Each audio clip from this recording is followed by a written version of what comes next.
Hello, and thank you for attending SAGE Alerts and Workflow video-based training. Please note that this is video-based training, and content is for training purposes only and intended for new and existing SAGE Alerts and Workflow customers. Hi, my name is Jane Nichols, and today we are going to talk about query and event design specifically for a reorder level less than or equal to on-hand inventory in the alerts and automation solution. To get started, we're going to be working in the Event Designer module. Then select the application events. Expand the ERP application that you are working in and click on Queries. If you're starting a new query, you'll select New Query.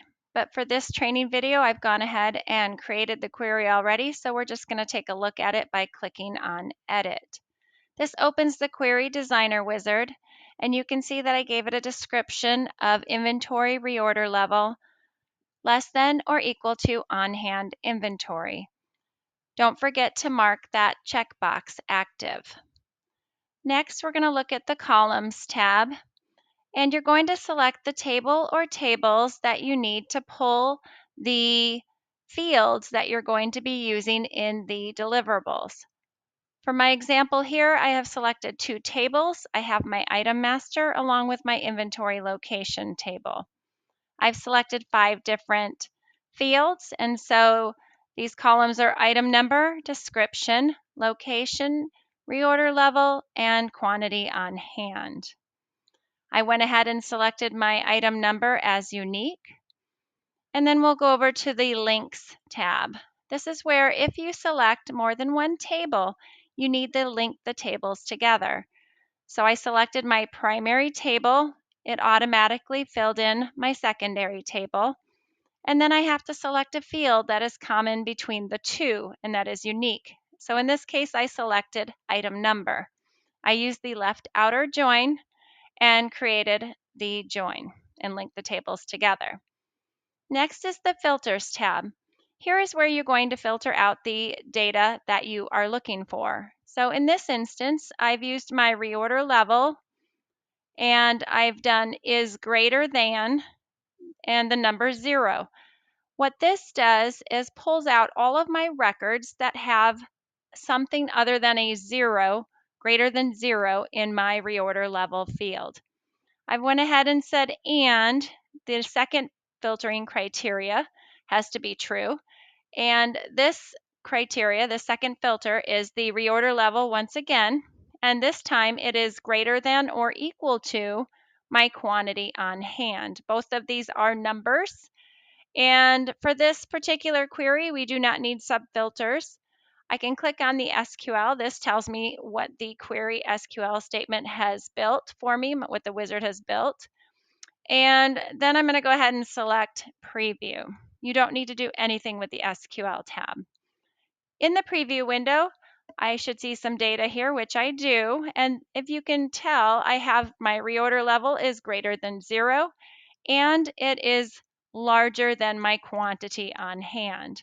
So I have confirmed that my query is indeed working, and then I will hit my update button. And if this is a new query, we would go ahead and hit save. Next, we're going to go to our events option here. In the events, again, you'll go ahead and select new if this is a new event. For me, I've gone ahead and already built this particular event, so I'm going to hit the edit button and open it up. I've given it a description of inventory, reorder level less than or equal to on-hand inventory, basically the same as the query. Next, if you want to add a schedule to this, you're more than welcome to put in how often you would like to run this, whether it be daily, weekly, that kind of thing. But if you're testing, I don't recommend putting a schedule in at this time. Next, we're going to take a look at triggers. You click on the plus sign, and this particular event will use a query. And when you select query, you would select the application you have your query residing in.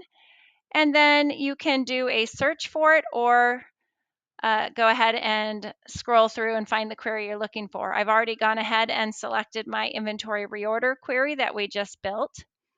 Next is deliverables. I'm going to click on the plus tab here, and I have some options for my deliverables. In this example, I've selected email already, and it lists my email options. So be sure to put in the email account to send from, and then a message subject that's going to be in the email.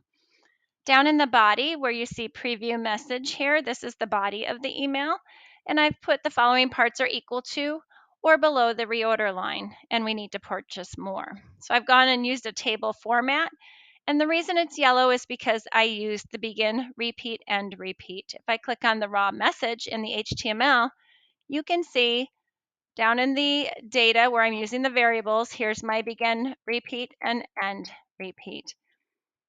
Next is the subscriber section, and I'm going to go ahead and click on standard. And for testing purposes, you'll go ahead and add yourself as a subscriber. To add subscribers, it's up here in the Event Designer module under subscribers. Once you have finished testing, you will then remove yourself or include yourself, completely up to you, and then go ahead and add that subscriber who will be the ultimate receiver of this email. If the receiver is outside of the company for some reason, then you would go ahead and use the advanced subscriber tab, but most likely if it is for purchasing, it'll probably be internal. Therefore, you would use your standard subscribers. Now that we are finished with the event, we'll go ahead and click update, or if it is new, you'd click save. And at this point, you can select the event and click Run Now to test and make sure you receive that email as a test. Otherwise, go ahead and when you're finished testing, change your subscribers out and don't forget to schedule that event. That is the end of our video today about query and event design for a reorder level less than or equal to on-hand inventory in the alerts and automation solution. Thank you and have a great day. Thank you for attending Sage Alerts and Workflow video-based training.